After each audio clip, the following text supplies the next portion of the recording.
अस्सलामुअलैकुम। उम्मीद करती हूँ कि जितने भी मेरे बहन भाई देश परदेश से मुझे देख रहे हैं सब खैर खैरियत से होंगे। आज मैं बना रही हूँ बर्फ़ी। बहुत ही मज़े की ये बर्फ़ी बनती है बिना आग जलाए।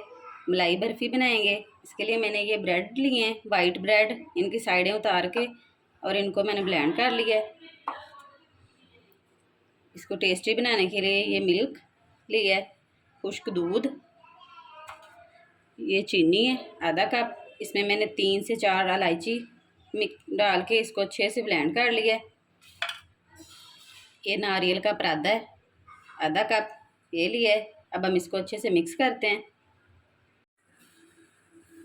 इन सब चीज़ों को मिक्स कर लेंगे अच्छे से।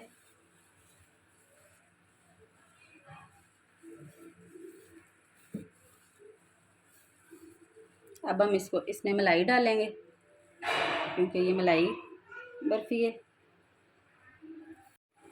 ये बिल्कुल ताज़ा दूध की मलाई है, बाज़ार वाली कोई क्रीम वाली डब्बे वाली कोई नहीं है। ये ताज़ी मलाई है, दूध से उतारी है मैंने। अब हम इसको अच्छे से मिक्स कर लेंगे।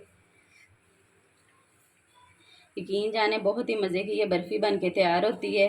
घर में गेस्ट आ जाएं, मीठा बनाने के लिए कुछ नहीं है तो आप ये बर्फ़ी बनाएं। मेहमान आपकी तारीफ़ किए बिना जा ही नहीं सकते। देखिए जी माशाल्लाह कितने अच्छे से ये मिक्स हो गया, डो की फॉर्म में आ गया। अब हम इसको सेट करते हैं किसी बाउल में। देखिए जी इसको हमने बाउल में डाल लिए। अब हम इसको कुछ टाइम के लिए रेस्ट देंगे। देखिए जी माशाल्लाह अच्छे से हमारी बर्फ़ी सेट हो चुकी है। अब हम इसके ऊपर देखें जी माशाल्लाह कितनी ज़बरदस्त हमारी बर्फ़ी हो गई है। अब हम इसकी खूबसूरती के लिए इसके ऊपर चांदी का वर्क लगाएंगे। बिस्मिल्लाहिर्रहमानिर्रहीम।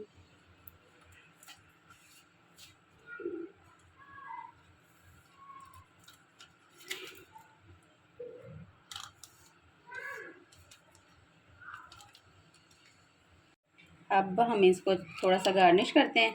ये मैंने काजू बादाम और पिस्ता लिया है, इसको मैंने काट लिया है। ये भी इसके ऊपर लगाते हैं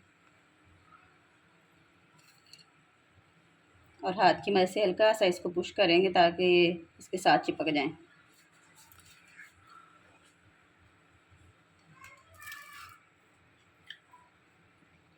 चलें जी अब हम इसको काटते हैं। बिस्मिल्लाहिर्रहमानिर्रहीम।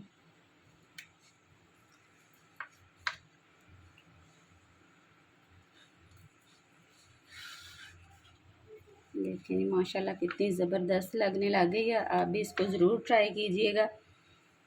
वीडियो अच्छी लगे तो शेयर कीजिएगा, लाइक कीजिएगा। बिस्मिल्लाहिर्रहमानिर्रहीम।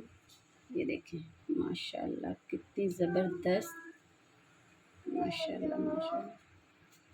चैनल में जो नए हैं चैनल को सब्सक्राइब करें, वीडियो को लाइक करें, बेल आइकन को प्रेस करना ना भूलिएगा ताकि नई आने वाली वीडियो आप तक जल्दी और आसानी से पहुंच सके। मिलेंगे एक और नई वीडियो के साथ, तब तक के लिए दीजिए इजाज़त। अल्लाह हाफिज़।